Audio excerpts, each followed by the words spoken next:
Fréquence protestante. Fréquence protestante.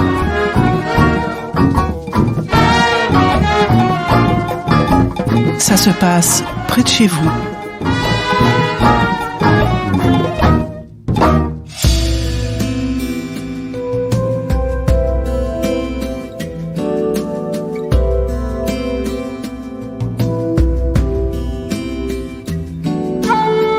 Bonjour à tous.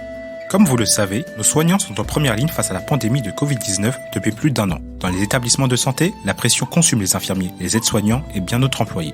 Au bout du rouleau, ils peuvent néanmoins compter sur l'énorme solidarité des Français. Lors du premier confinement, les applaudissements sur les balcons à 20h ou encore les messages sur les réseaux sociaux faisaient office de soutien. Aujourd'hui, d'autres actions solidaires permettent à ces soignants de tenir le coup.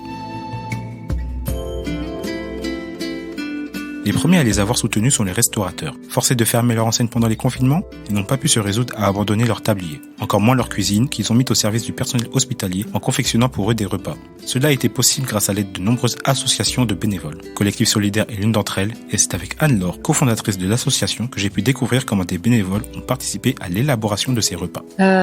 L'idée est venue en fait d'une constatation sur les réseaux sociaux. Notamment Facebook, où je voyais sur pas mal de groupes que je suivais, des soignants lancer des alertes sur leurs difficultés à s'alimenter. Et donc, du coup, on voulait apporter une solution à ça, puisqu'ils faisaient quand même un très grand effort pour nous. Donc, on s'est senti un petit peu... Voilà, on voulait aider, on voulait leur apporter une solution. On a réussi à réunir beaucoup de personnes autour de nous. Moi, quand j'ai constaté ça, j'en ai parlé à un ami qui en a parlé à son réseau, etc.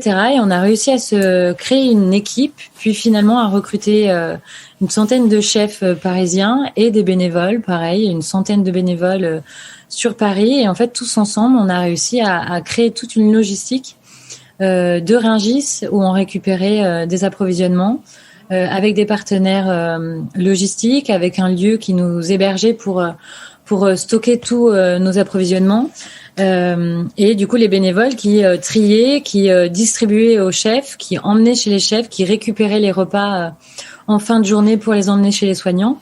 Et en fait, c'est vraiment un élan solidaire, c'est vraiment avec le collectif et c'est pour ça notamment qu'on s'appelle le collectif solidaire. C'est vraiment la force de tout le monde, quoi. Tout le monde était une solution et tous ensemble, on a réussi à créer ce projet et finalement, au bout du compte, à faire plus de 150 000 repas et à même déployer le projet qui était parisien à l'Île-de-France, puis à Marseille, à Limoges et à Bordeaux. Donc voilà, il y a un vrai lien qui s'est tissé parce que ça donnait du sens. En fait, c'était très humain, c'était beaucoup de complicité, beaucoup de proximité, de l'entraide. Et finalement, même les bénévoles, ils trouvaient du positif, du sens à ces actions-là.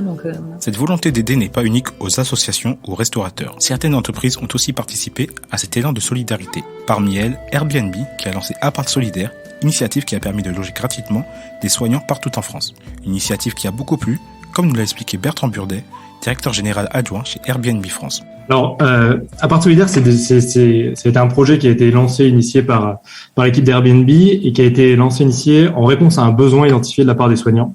L'élément déclencheur, faut se remettre un peu dans le contexte. On a eu 2 éléments.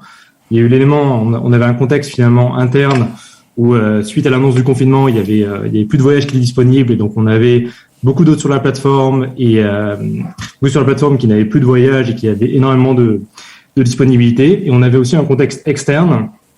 Un contexte externe où en fait on a eu un vrai appel du pied de la part des soignants. Il y avait une augmentation du nombre de cas de Covid qu'on observait, avec une augmentation du nombre de cas de réanimation, une saturation des services de réanimation et notamment dans 2 régions, en Île-de-France et dans le Grand Est. Et ce qui a été fait, c'est qu'il y a eu un appel à des soignants qui venaient d'autres régions qui ont été initiés et en fait ces soignants avaient besoin de logement. Donc ils sont rendus dans le Grand Est ou en Île-de-France et ils ont eu besoin de trouver un logement. Il y avait plus d'offres touristiques pour les accueillir et d'un côté de l'autre côté il fallait pas que ça leur coûte très cher puisqu'ils étaient là pour aider, pour renforcer les équipes existantes. Donc ça c'était un peu le premier appel du pied qu'on a observé. Le deuxième cas qu'on a observé c'est que malheureusement on a vu aussi des témoignages de soignants qui étaient discriminés, voire chassés par leurs colocataires ou par leurs propriétaires de peur d'être infectés du Covid. Donc il y avait à l'époque c'était un peu complexe de comprendre les mécanismes d'infection. On a été très attristé de voir ces cas de soignants qui étaient chassés par leurs colocataires. Et le dernier cas d'usage, c'est finalement des soignants qui avaient peur de contaminer leur famille en rentrant chez eux, notamment des soignants qui avaient des personnes âgées à domicile. Donc on a eu ce vrai besoin en logement qui a été exprimé de la part des soignants, et on a aussi vu quelques signaux faibles de la part de notre communauté d'hôtes.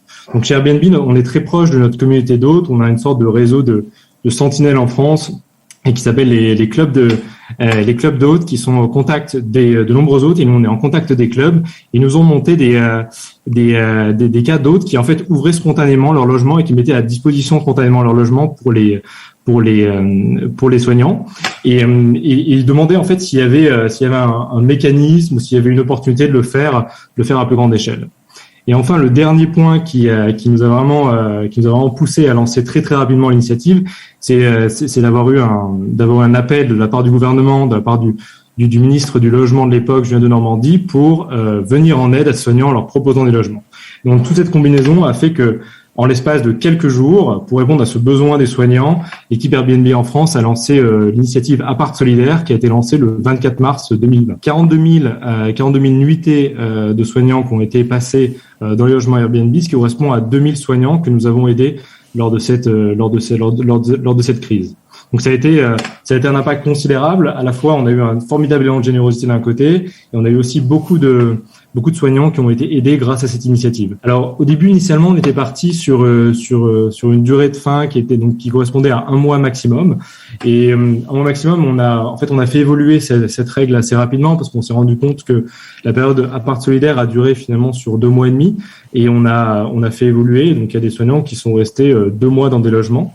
À la fin, il y avait plus du tout de besoin. Donc on est arrivé fin avril, il y avait plus de besoin, et donc de facto, les soignants sont repartis chez eux, avaient moins de besoin de logement, et donc ils sont pas restés plus que ça. Spontanément, les soignants n'ont pas pris plus de 30 à 40 nuits. On a eu énormément de reconnaissance de la part des soignants qu'on avait publié à l'époque. On a eu des témoignages assez bouleversants de soignants qui remerciaient leurs hôtes de leur avoir laissé leur logement, et donc on en a eu des dizaines des comme ça.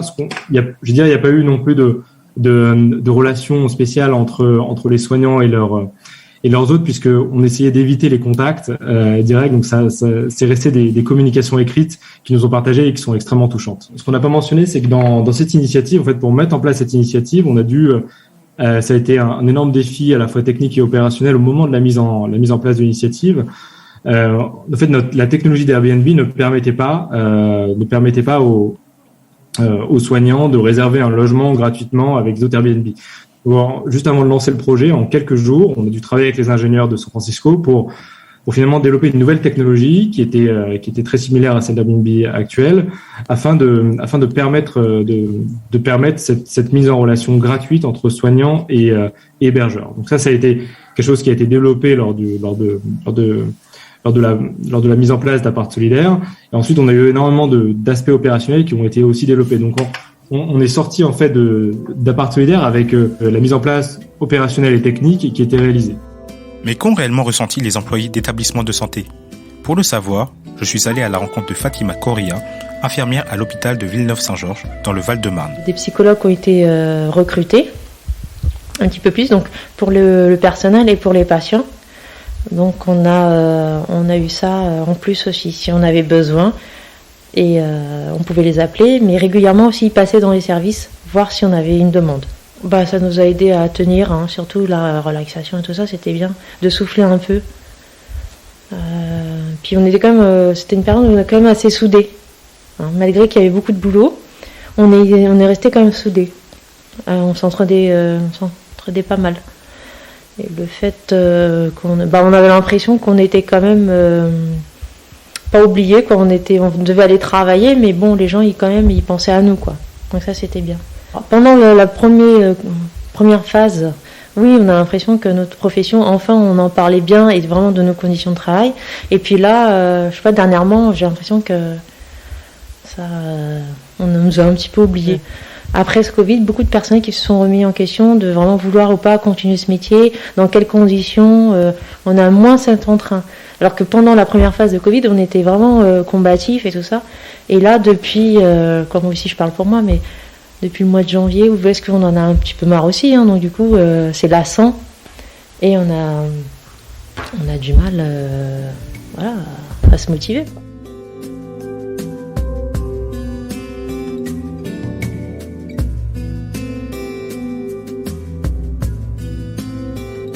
C'est déjà la fin de cette émission. Je vous remercie d'avoir écouté. C'était Ça se passe près de chez vous, présenté par Wilfried Apiti sur Fréquence Protestante.